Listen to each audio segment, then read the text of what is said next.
in. I said, okay, we'll do it. But yeah, I just thought I just was so excited, and then I was like, nah, they're not fucking booing, And then I'm like trying to do the math. I'm like, wait, Dodger Stadium is pumping in like fans. Is they fucking pumping? No. No, that can't fucking be it. And I'm like going through all these emotions all in like fucking real time. Yep. I'm like, these motherfuckers are booing. Oh my God. I couldn't believe it. I was like, so this is one of those times where you can be anonymous and fucking the real you comes out. You have a fucking couple pops. You had a couple brats in the parking lot. You had some fucking barbecue, fucking boop, boop, boop, boop. And you go out there and then just what comes out, Yeah. What comes out. I just, It was disappointing. It was disappointing in the sense that it wasn't something that was necessary. You could have foregone your boo just because you respected, and you're there. You paid to go there. You could have respected the efforts that they made. So what'd you think about the Texans staying in during the? Was that staying in during the? I kind of missed. I was kind of spun out. Did some guy stay in and not? Well, the whole team stayed in and didn't come out at all, and that was their response to it. They didn't come out for either one of the national anthems, and their spokesperson said, it was their way of saying, I don't want to kneel for one and stand for the other, because they did the Black national anthem as well, and they didn't. I guess I missed that. Yeah, and so they stayed in, and then when it was over, they ran out, and that's when they came to the middle of the field and linked up with Kansas City guys, and that moment of silence. What was your thoughts on the Black national anthem? I don't even know what that is. It's really cool. We can go back and edit in the name so that I could sound like I'm not completely illiterate, but it's a cool song. It's been the so-called Black national anthem for a long time. And it's an old song that is it's kind of a folk song, if you will, and uplifting and it's cool enough. And again, I'm not versed on it enough to be able to comment much more than that. And we can come back to that because I think it's interesting. It'd be an interesting thing to talk about, but it's it's cool enough, and it's not a militant kind of a song. It's not an anti kind of a song. I mean, there's no bombs in it and rockets. None of that war shit. Okay. Not really, no. I mean, it's not. It's kind of a somber, song. And again, I'd love to be able to bring up the lyrics and go through it because it's interesting enough. But it's been something that's been recognized by the African American culture for a long time that none of us paid attention to or knew or even were made aware of. And so it wasn't like they that was what they booed. It wasn't like that. They booed whenever they got together for the moment of silence, and even the things that were written, in the end zones and the things that were written on the helmets. I thought a lot more guys would have people's names. It seemed like, or they just showed a lot of the back plate. The back little pieces on the helmet had Breonna Taylor or whatever, but a lot of them just had stop racism, and we were in this together and stuff. And again, it caught me to go. I was expecting a much more out loud kind of a response, and it wasn't. It was very respectful. I thought, it was like everybody took into consideration that how can we voice our opinions and state our case, but not be overly offensive. And it was, I thought that part of it was cool. So it seemed like a lot of effort to, I think that takes a lot of effort to rub the rough edges, take away the rough edges for sure. Yeah. And I respect that. I mean, it might be stupid or it might be shitty or it might not sound good, but boy, at least you fucking try. just to think through. Because now what, Chuck? Are they going to fucking now say, are they going to go fucking, all right, fuck off? Because that didn't work. Well, if you read some of the quotes, from guys, they're like, you got to be fucking kidding me, really? I mean, even J.J. Watt was like, I just don't understand, what were they booing? What was the moment of silence? how could you boo that? You know, it just doesn't make sense to me. It's almost like fans are saying, fuck you, I'm going to get my fuck you in no matter what. I mean, it just so happened that was the moment that I could get my fuck you in, and for what, you know, for what to show, like just a disdain for something that really deserves a little bit of respect, or a lot of respect, and it, you know, focus on. I've been a part of a fucking ton of moments of silence. It never fucking occurred to me to fucking clap or boo or make a noise or fucking cut the cheese or any of that bullshit. I'm like, okay, Yeah. you guys want to fucking, you know, I don't even know this guy, but we're gonna do it. Okay, just put my head down and I'm gonna have my own thoughts, and that's it. I fucking fascinating. It's fucking fascinating, man. And I don't. Well, and if I was the fucking Chiefs guy, I'd be like, ain't fucking nobody coming into my stadium anymore, right? Fuck, you guys can all stay home. Fuck you guys. Fuck the fan base. And guess what? We're goddamn Super Bowl champs. So we're in a position to say fuck you. And I'm going to pay all my vendors, because it's not fair to them that there's no fans in the stands. I'm going to fucking pay those guys their minimum wage. You know, the guys that were hawking the beers and the hot dogs, I'm going to pay those fucking guys. And we're going to go on without our business. And when you guys want to fucking behave yourself, let us know. Come back in. We'll empty this whole fucking stadium.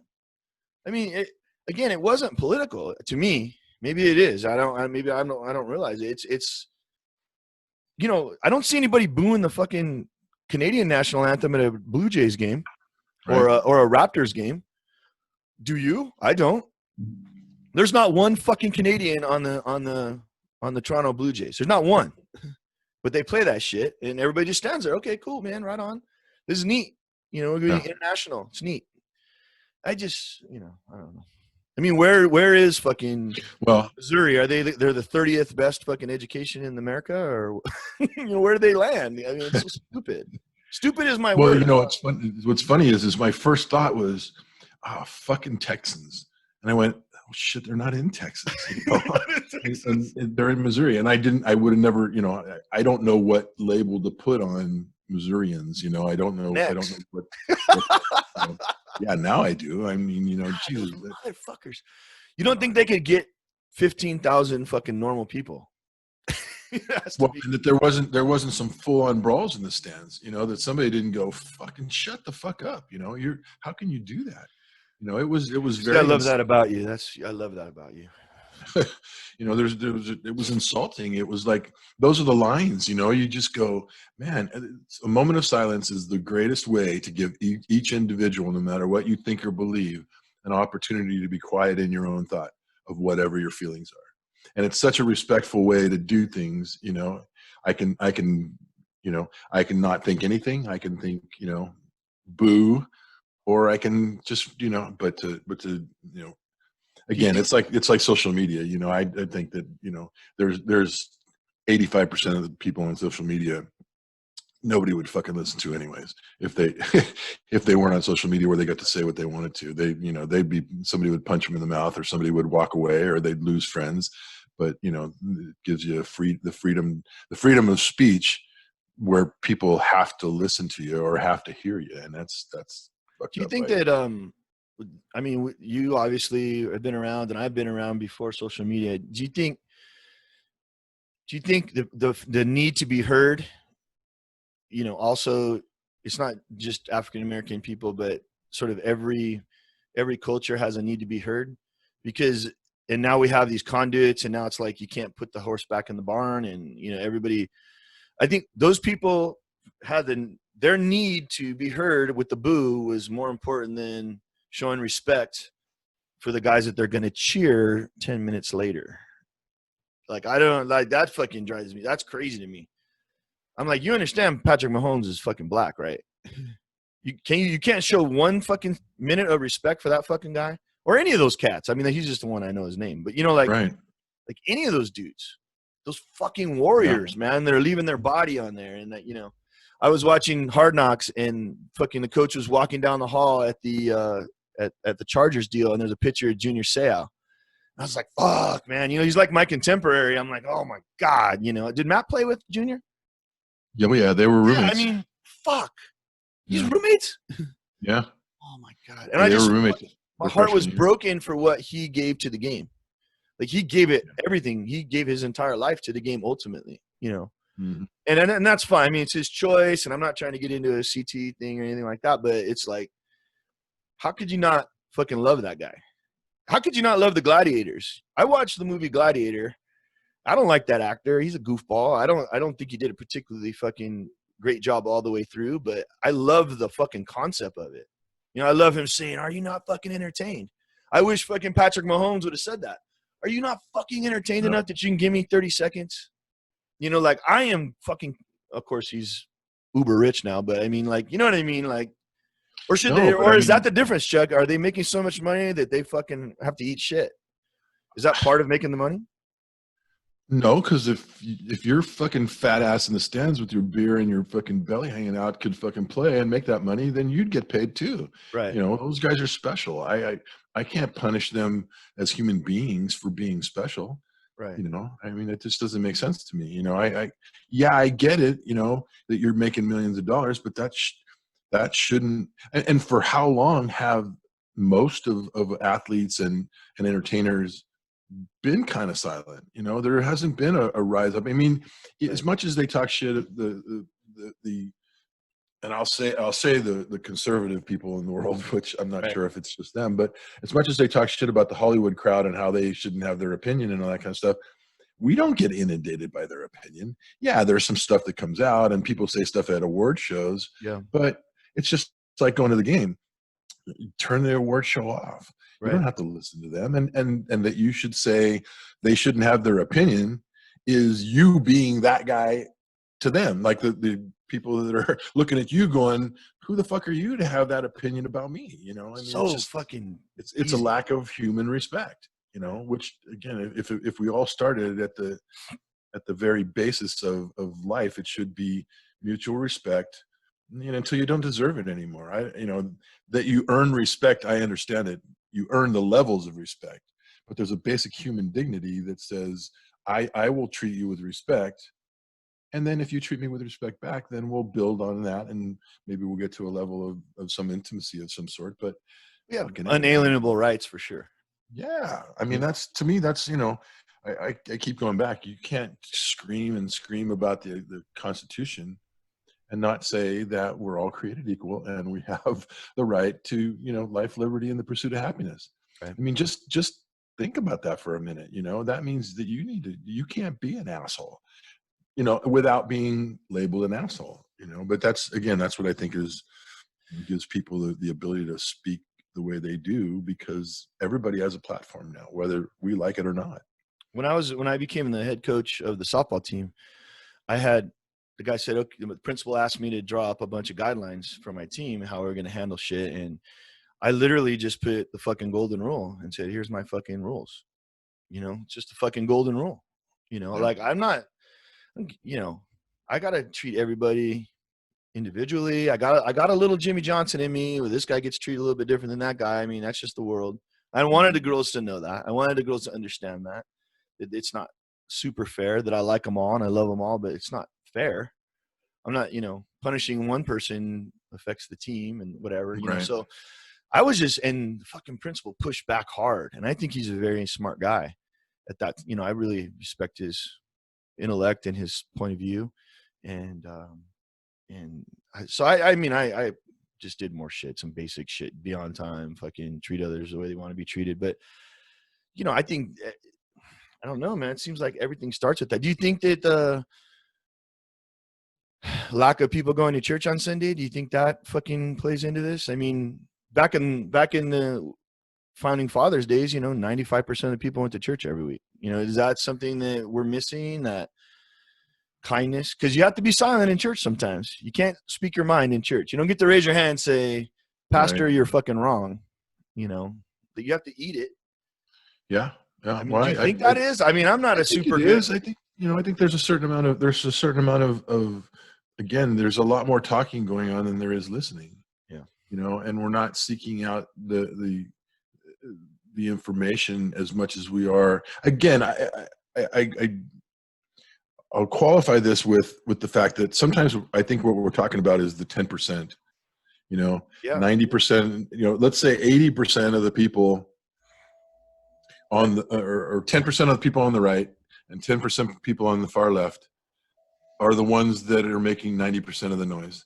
Oh, and the 80% in the middle is the one going, holy shit, those people are overwhelming, and they're wow, listen to all this, harsh reality from the right side and the left side, and communisms and the fascisms, and right. but it's not huge amount. And I think that there's a lot of people that do seek out spiritual advice and stuff like that, but it's becoming less and less because you don't have to go there to find out what you want to hear. I mean, again, I think people go on the internet and they listen to the things that make them happy.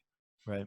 They're not listening to things. Not enough people are listening. Like, I'm going on and listening to Fox News, or I'm listening to the right wing people talk, because I gotta understand what your point of view is better. Because if I don't watch Fox News, I have no idea, and vice versa, what you're thinking. And if you do, you realize it's two alternate realities that are happening at the same time. But that's why people are fighting so hard. And I don't want to get away from answering your question, but that's why people are so intent on being nasty and mean and fighting for their position, because they have a whole separate idea of what's happening than the other side.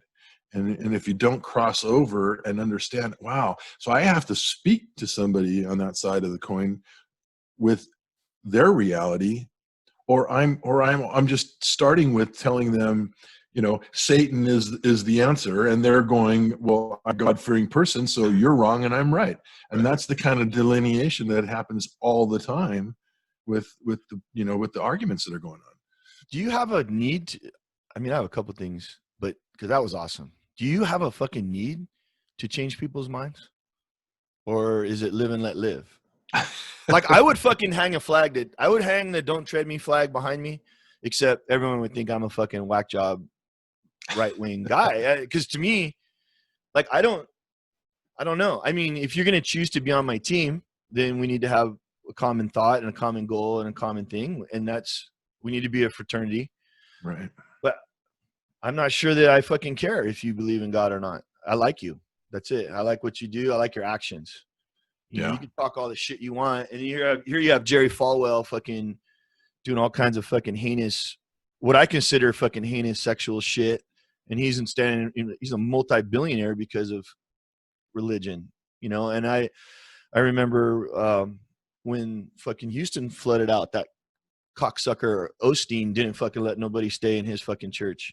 Fuck that. Yeah. Mm-hmm. And again, my perspective is really warped because I wasn't indoctrinated as a child. I didn't have to decide if it was fake blood in the cup or real blood in the cup when I was in second grade, because I was out fucking riding my skateboard. And it wasn't until I had a 75% formed brain where I could say, I really love the tradition of the Catholic Church, but I got no fucking use for the Old Testament. And I told that to my Jewish buddy I worked with. I love this guy. And I said, I know the Torah is up there in the front of that Old Testament, but I don't know how you guys get down with that shit. I mean, my God, well, I can get on a rant, but my God isn't a fucking human like that. Right. You don't have to kill your fucking brother to fucking prove to me that you love me. Fuck that. And to me, I just ignored the Old Testament completely.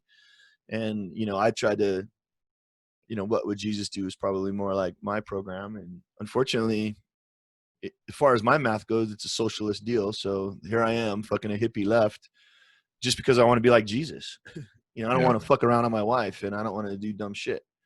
So anyhow, but I was listening to, I wanted to say this because you fucking, it really flipped the switch. I was listening to Tim Kennedy, who's a special forces guy, and he was on Rogan, and I really respect this guy. He's been on Rogan a bunch of times. I just love the way he talks. He seems to he seems to be super apolitical, and he was on Rogan. He signed up the day after 9/11 to be a soldier, and he was a soldier for many years, and then he stopped being a soldier, and he was an MMA guy, so he fought in the MMA. And then, I don't know, he got his head kicked in a couple of times, and he went back to being a soldier. And Rogan asked him, is there a difference between being a soldier under Obama and a difference between being a soldier under Trump? And he said yes, and there was a few things, and he mentioned that Al-Qaeda has been effectively squashed under the Trump administration. There was like 5 reasons that he thought it was better to fight under Trump. And again, he's never been a political dude. Like, I never heard of him fucking. And a lot of the military guys aren't. I think a lot of guys at the top are, because they're, but the fucking grunts, I don't think they give a shit. 30 years ago, I asked Raul Gerardo, the same question. I said, okay, well, who should I vote for? Should I vote for Bush or should I vote for the internet guy? What's his name? Oh, fuck. You know what I'm talking about. I do. Gore. So I go, I'm on the fence. Who should I vote for? I really like the environment, but he hadn't talked about the environment and all that shit yet. And he goes, Tom, it don't matter who the president is. I know. I go, I want to make your life better as a soldier. What you're doing, the stories you've told me this weekend, I want to make your life better. Tell me what to do. I'll just, because it's 50-50. And he goes, doesn't matter. I'm like, okay. And I never forgot that. And then fast forward, and now Tim Kennedy says it has mattered in his life, in his career. And then I talked to Larry and Lou Harmillo on the text, and I said, I never, I never heard, like, everything that Trump says, I can't hear. I can't hear it. It doesn't fucking get into my head, like, because of the noise of it, because of the savage fucking words, and because of the previous myths, truths, and lies and shit. This guy is telling me unequivocally that they kicked Al-Qaeda's ass for real. And I'm like, wow, fucking all right. Now I respect that guy, what he says. So now I got to give a point to Trump. Like, I got to go on the scoreboard and say, because I'm a fucking normal guy. And I'm a fucking honest guy. But I think I heard him say that. I think I've heard him get up there and say, well, we kicked fucking ISIS's ass and Al-Qaeda and all this bullshit. And I'm like, yeah, fuck you. I don't know what you're talking about, you prick. And I'm sitting there waiting for the next thing that I could shoot down. That, what is it called? Cognitive dissonance. Like, I'm wanting to hear what I want to hear. And that fucking guy doesn't let me hear it. Like, I can't hear it. I can't. It's hard to be objective, because it is. It is. We met for lunch yesterday, and it was, no politics. Do not talk politics, and I. Did that work? It did. Yeah. It was awesome. I mean, it was awesome. We laughed and told stories, and we had a good time, and it was, grown men. And I threw out some questions, that were, like, I think threw everybody off, that were, off the cuff. I needed some therapy. So I said, proposed some questions to some guys, and it was great. It was great to hear them, be honest and forthcoming with personal information, about their relationships and stuff like that. But it's like, I have come to the point where he couldn't last 5 minutes in our circle. Right. Trump stuff, that kind of personality is not a guy that would last. He wouldn't last as a coach on our team.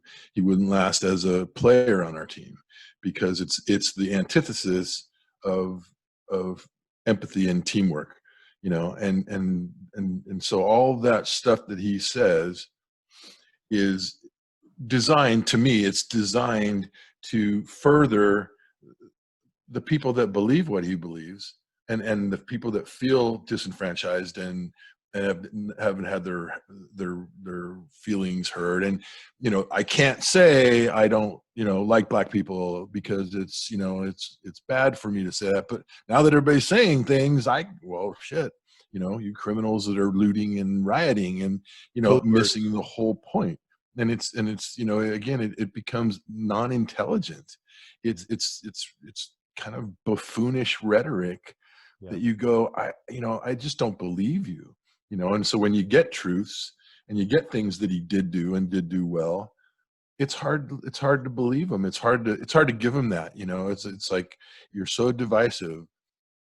Why would I applaud you for your truth when I can't tell whether it's truth or lies? It's really hard to distinguish, and it makes me sad, because I consider myself smart enough to be able to make those distinctions and not blanket hate you. You know, Right. I want to be able to hate you on the things that I hate you for, and Right. you know, give you some credit for the things. But it's like, you know, you become the enemy.